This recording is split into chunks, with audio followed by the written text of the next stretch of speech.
Next, we have with us Alex Zervos, who is going to talk about fishing and fishing technology. Alex is from GTMaritime and has a few interesting things to say to us. Alex?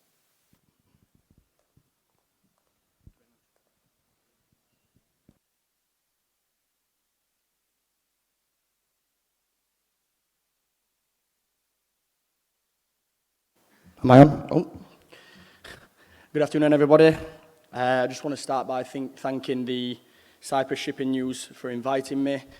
Might be a surprise to a lot of people, but I'm actually only 4 months into my maritime career. So events like this are a great experience for me to learn from past and future experiences. And it's also my first time in Cyprus as well. So many thanks.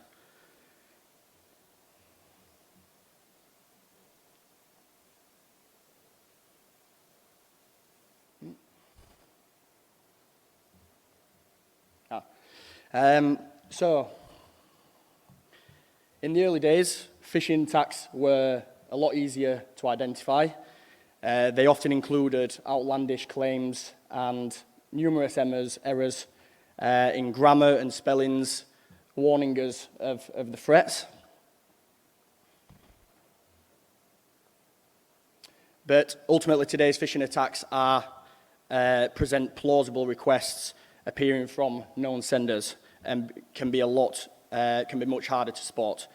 So using this slide as an example, it can be extremely hard to identify an attempt. It's from a government organization, it has the right lettering, seems like it's from a credible source with a link that once clicked is extremely susceptible to an attack on your details. So without the red boxes, would any of you guys be able to spot the differences? Who knows? Now, 2 years ago, I was actually a victim of a phishing attack. My email address was hacked and I had £2,000 stolen from my PayPal account. And I was sat there thinking, how has this happened? How did they get my information? And ultimately, this is how easy it is for somebody to be a victim. So ransomware attacks often start with a successful phishing email. Many think that by using multi-factor authentication, they aren't able to be attacked, but essentially they would be extremely wrong. All it takes is one successful email for somebody to become the man in the middle and gain access to your details or systems.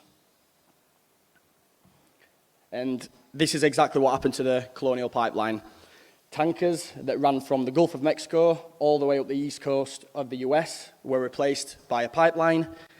All it took was one singular successful phishing attack to completely shut down for 6 days. This led to a 75 Bitcoin or $5 million ransom payout. Another cyber attack impacted was the Massachusetts Steamship Authority back in June, affecting their ticket operations for about a month. Now, with cash still being able to be handed over, this wasn't as bad as the Colonial Pipeline, and who knows, they might have actually ended up being ahead, but customers were not happy in the slightest, as you can probably imagine. So, some may ask GTMaritime, you're the #1 maritime email company. Why can't you stop these attacks 100%? Well, we are trying our very best, but it can never be perfect. So the majority of emails are handled correctly, and no matter what thresholds you set, some legitimate emails can still be blocked. Only if you set the thresholds to be extremely high is when you're most likely to avoid many phishing attacks. However, you would see a severe increase of legitimate emails being blocked as a result of this. Now, the principles that we use at GTMaritime is based on artificial intelligence and arithmetic algorithms. we are continuously evolving how we can identify these phishing scams. Ultimately, it all comes down to the crew and office staff to be vigilant and identify these risks. This is based primarily around training, providing penetration tests, then evaluating those tests, changes to your follow-up, then more training, then more penetration tests. It's a continuous loop. If you think of a firefighter, they're not just given one piece of training and then sent on their way. It's continuous training, and this is the same. Now, phishing is just one element, though. This should go for all your cybersecurity elements. So at GTMaritime, we offer free penetration tests to all our email customers. Now, the setup consists of 3 messages. One to the Port Authority, requesting vessel details via an email. One to the Port Authority, requesting crew details via a link, passport information, etc. And one mailbox full message requesting login details. This is generally to an IT team. And one of these messages is sent to each ship, and we bypass our normal anti-phishing mechanism in the process as well. Now, the sting. So on average, out of 1,000 vessels that were sent a phishing message, 124 responded with the requested information. Some actually provided all crew passport information, and others shared their user emails and passwords as well.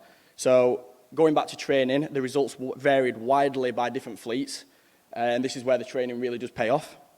Some worked perfectly, and in the worst case scenario, 50% of the ships in a fleet responded with the requested information. That's it from myself this afternoon. I'd like to keep it short and sweet, but I hope everyone has an enjoyable rest of the afternoon. Thank you very much.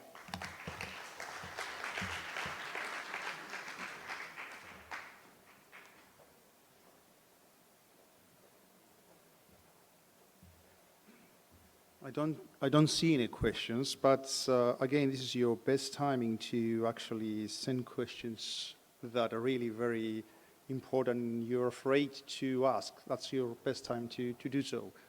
I will not mention your name if you ask any question that you're not really comfortable with, but go ahead. If you have any security issues, just go ahead. Thank you very much, Alex, for your view and your information about phishing. It was really very informative. We'll just wait for a little bit for my presentation.